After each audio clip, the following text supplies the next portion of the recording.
Welcome back to this video, and today's tutorial I'm going to show you on how to quote a specific message on WeChat. So let's begin. But before we dive into the tutorial, if you find this tutorial useful and you are brand new to this channel, remember click on that subscribe, turn on the notification bell for more useful tutorial on how best to use WeChat. So with that being said, let's get started. Welcome back to this video. In this video, I will show you on how to quote a specific message on WeChat. So let's begin. The very first thing you need to do is to head over to your WeChat app. So I'm going to click on here. Then having opened up your WeChat, you can simply choose a contact. So I'm going to use this particular contact right here.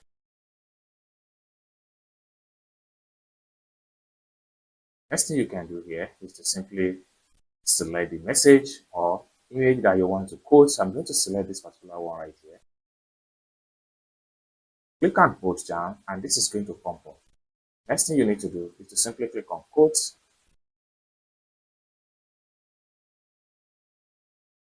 Then type in your message. Then click on send. It's as simple as that. So basically, this is how to quote a specific message on WeChat.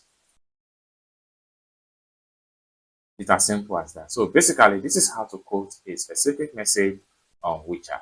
I hope you really got value for this video. If you find this video useful, give this video a big like, and also remember to subscribe to the channel for more useful tutorial about how best to use WeChat. Thank you so much for watching, and I hope to see you